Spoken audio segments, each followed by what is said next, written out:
What's up, folks? How's it going? How are you? I'm great. I'm lying. I'm not great. My life sucks just as much as yours does. But our lives all suck together, right? So, we're going to talk a little bit more about secondhand smoke, okay? Let's talk a little bit about, we're going to do the secondhand smoke. We're going to answer a Dear Fatass, the newest one I have. I haven't read it yet, but I saw marijuana in there, so I'll answer something to do with marijuana. So that's what we're going to do. The first thing I want to say is that I've determined a foolproof way to tell if someone is insane or not. Over this last week, there's been a lot of snowfall. We've got like 7 inches or something like that. It's not shit. I'm not complaining about the snow. I like snow. I'd love to get the kind of snow that they got in D.C. Snowmageddon. Oh my God. Everything is the end of the world, I swear. But a surefire way to tell if someone is insane is if everyone knows that there's going to be 7 inches of snow, okay? 7 to 10 is what they said, right? So some people could be expecting 10 inches. And it is still snowing. I mean, it's not supposed to stop snowing for another 10 hours at least. And people are outside shoveling. What the fuck are you doing? I'm watching these people shovel their snow and then go inside, and then 5 minutes later the snow is already back to where it was before. Stop doing that. It's like drying your car when it's fucking raining. It's not possible. Stop doing that. Who needs to shovel their fucking driveway at 10 o'clock at night anyway? Who the fuck is coming by? No one gives a shit. Okay? No one cares. And I'm not shoveling the snow for my mailman for one simple reason. If he wanted me to, I would do it. Okay? Because the dude's got a hard job, right? His job sucks cocks. That's why he gets paid a lot. But he never walks on the sidewalk. He walks over my fucking yard. So I'm not shoveling anything. Okay? I don't care. And I hate children, so fuck them. Right?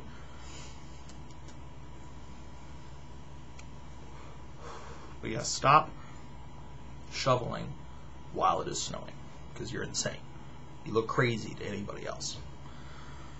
Alright, let's get on the issue of secondhand smoke. And I want to apologize because I know I said that no one has ever died from secondhand smoke. And of course that is wrong. What I mean to say is, and I know what a fucked up thing to say, what I mean to say. What I really mean to say is no one is dying from secondhand smoke because they go to a restaurant on the weekends that has smokers in it. Okay? The people who have died from secondhand smoke are people who either work or live constantly in a smoking environment. Okay? That's the key here. Now let's discuss this issue. As far as the workplace goes, somebody made the point, well, you know, waitresses working in the same place for 30 years might get cancer. First of all, I've worked in restaurants before, and all these waitresses smoke. Okay? Because you want to know why? Because working in a restaurant is stressful as shit. You're not being paid enough at all. And one of the only things that you can do in your spare time, what little time you have, is to smoke a fucking cigarette. Okay? Most of these people smoke. Alright? Now, who the fuck works in the same restaurant for 30 years unless they own the place? I don't know. I don't know what kind of restaurant has 30-year turnover periods, but whatever. First of all, you know coming into the situation that it's a restaurant with smoking in it. You don't have to work there. There's lots of restaurants that don't have smoking in it, and there's no smoking allowed in regular business environments anyway. So this sort of situation only takes place in entertainment venues where people are allowed to smoke. Okay? And you don't have to work there. Right? You would know from day one that they're smoking there. Okay? Now, this is interesting. Okay?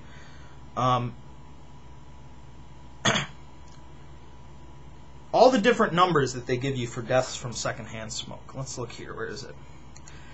Now, this one is a website that claims that secondhand smoke kills 10,000 to 20,000 workers per year. Pay attention to numbers like this. 10,000 to 20,000. These are bullshit numbers. You can't, a 10,000 margin of error? you might as well not even say anything about it. That's dishonest, okay? Okay, look for numbers like 10 to 20,000. These are bullshit numbers.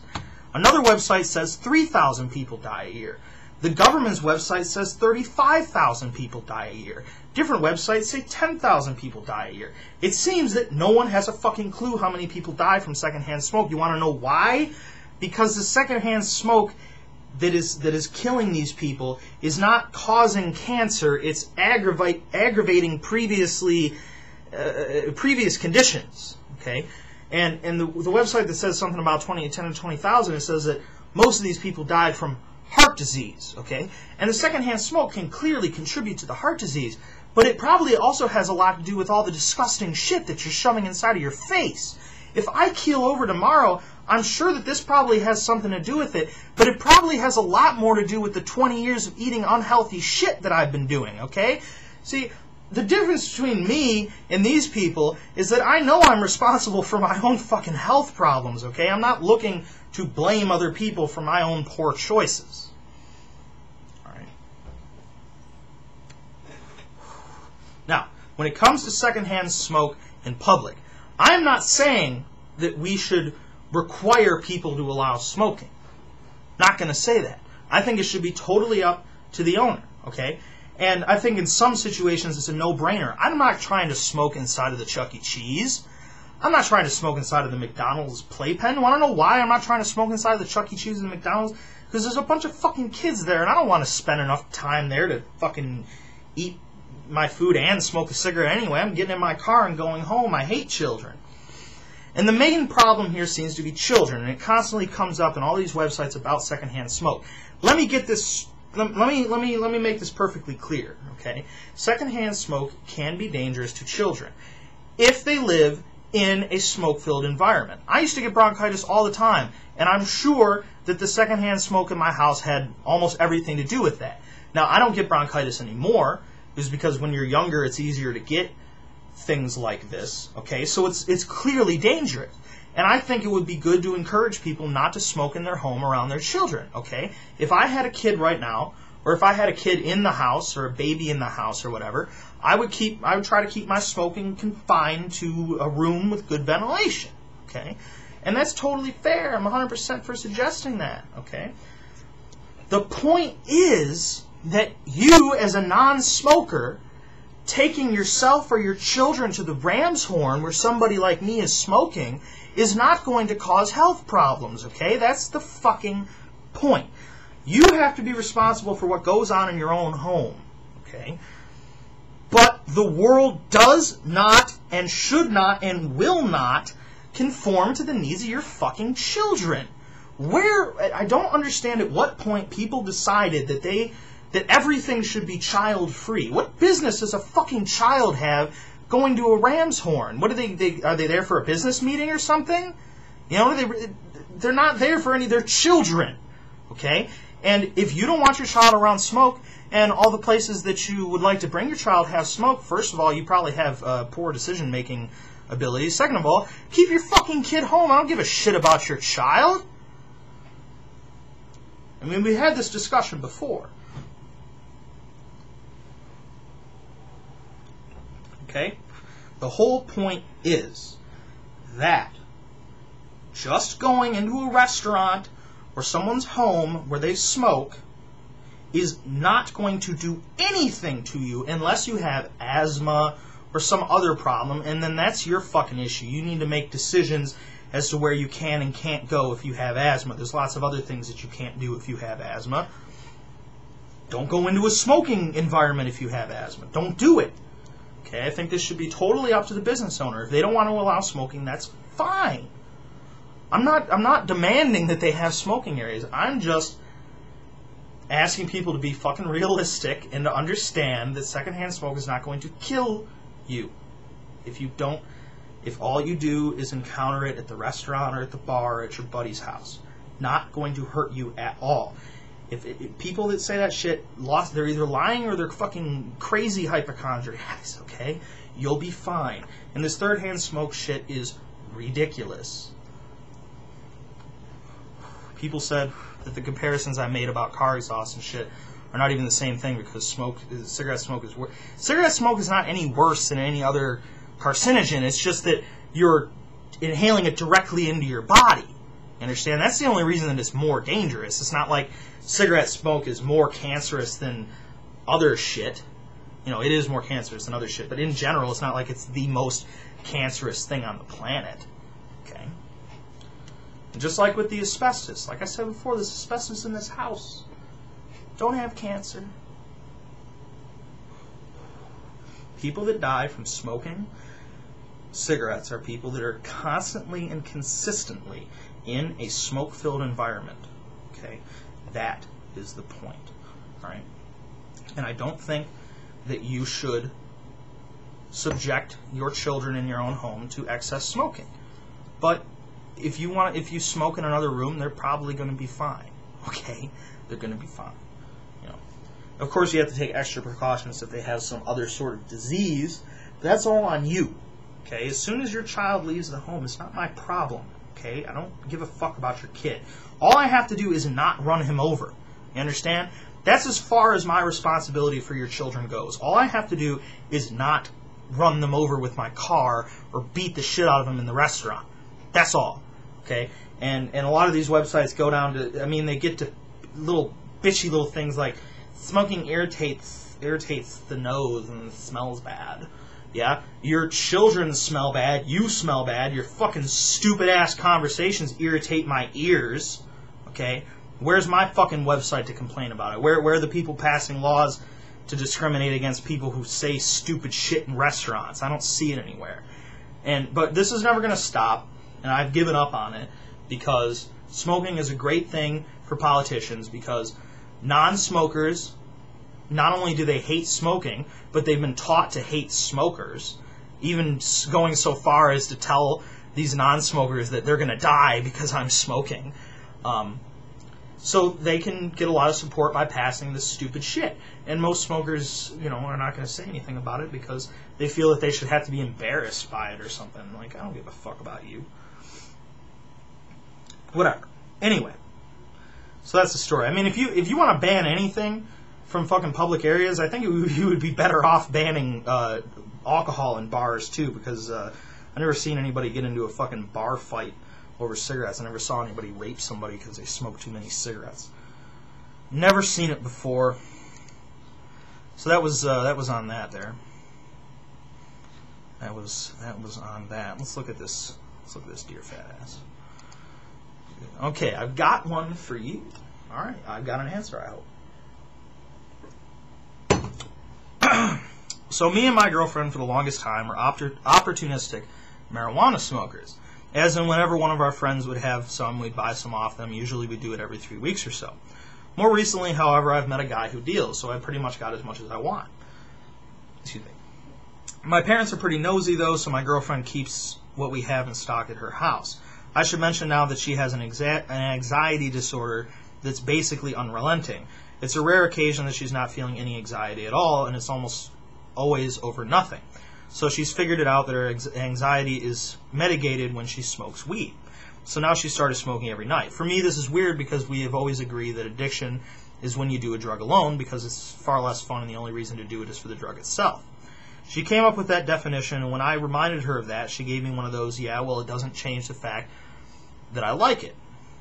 It's also weird for me because my parents are hardcore business types, and used to tell me things like if I smoked cigarettes, they'd cut me out of their will. Holy shit, bro.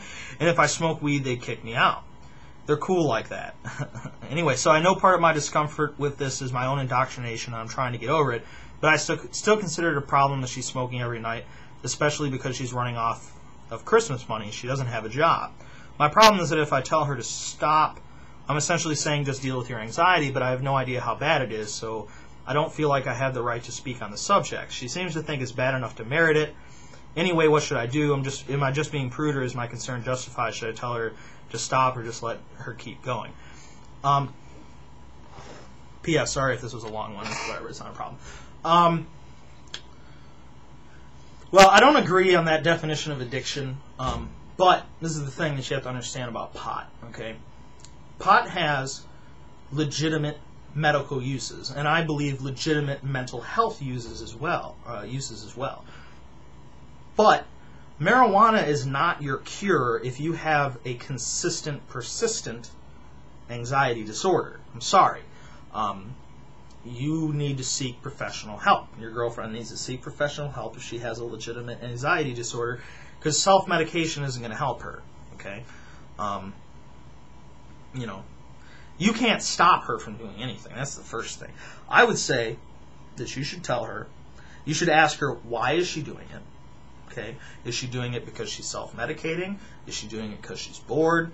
What is her answer? Okay? And based off of that, you can move forward. Okay? And if she's doing it for self-medication purposes, this is not the right way to do it. Marijuana can be very helpful in helping people come to realizations about what their problems are. Okay? It's kind of like when they use ecstasy as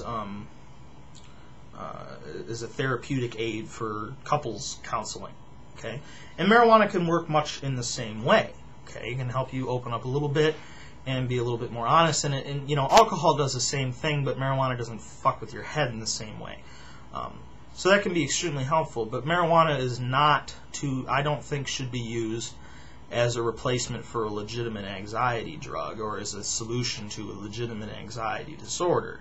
And, you know, it's not going to work. Okay? And I think it just gives marijuana a bad image. And there's, you know, part of this comes from this whole general idea that a lot of potheads have about this whole, like, marijuana changes the world, man. Like, no, we got to keep our heads out of the clouds. It's just a drug, okay? It just happens to be a much safer drug than most of the other drugs out there. Okay, that's the difference, all right? But it doesn't work as a substitute for legitimate mental help, okay? So if she has a legitimate anxiety disorder, she needs to go get some help, okay? And if anything, the marijuana might make that worse, because marijuana can cause a lot of people to become very paranoid, especially people that have anxiety disorders anyway, okay? You know, so she needs to go to her doctor, and she needs to tell her doctor that she's using marijuana for self-medicated purposes, and that's just what's got to go down. Now, if you can't afford a doctor, I can't help you. But if you have access to a doctor, even just a regular medical doctor, doesn't have to be a psychiatrist, she needs to speak to these people, man. You know. So that's my answer to the question. Just remember, marijuana is not a cure-all for any mental problem at all, and it is not something you should self-medicate with, just like alcohol or any other drug. All right. So that's what I'm talking about, motherfucker. I'll talk to you people later.